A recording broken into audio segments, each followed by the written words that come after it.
You might have a podcast with a robot instead of me at that time. How do you see AI adoption at EXUS? And how do you feel about people being scared that they might lose their jobs? I believe that AI should be considered as an amplifier and not as a threat.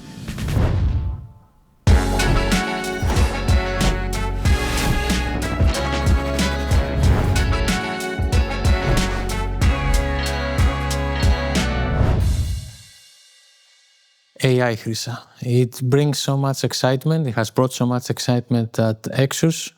People are introducing new tools. We are adding AI to our software offering.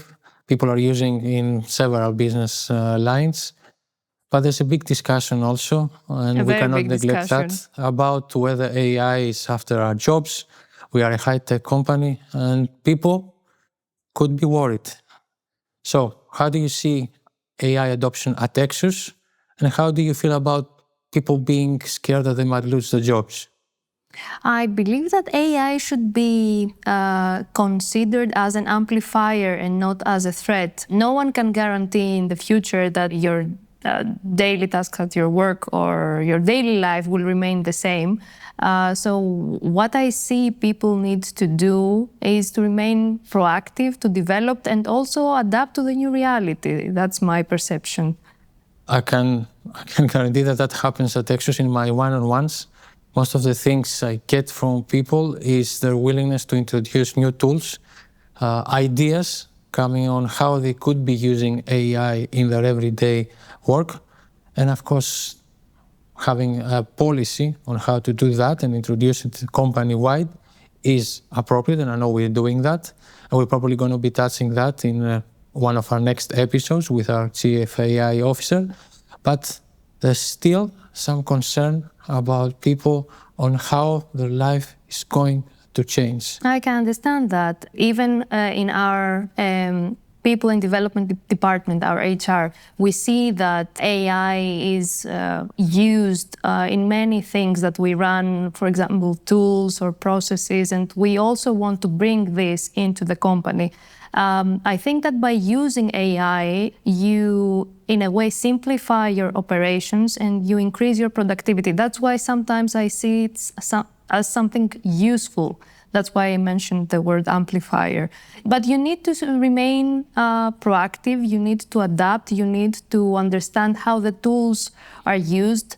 So that's what people need to do for the future. That's what I can see as a trend, that now people need to understand how the tools are used and not feel threatened that they will lose their role. Indeed, no one can guarantee that. And indeed, some of the tasks that they are doing may change because of this adoption of AI.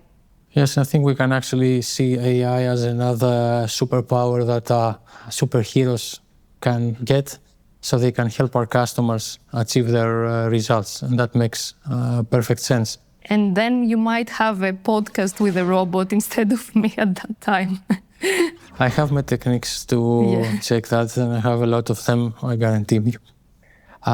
So we discussed about how we take extra good care of our people, and we have the evidence to support it with a great place to work. And then we saw how taking extra good care of our people helps our people help our customers become the heroes in their organization. And still we got a lot of evidence from what the feedback we are getting from our customers.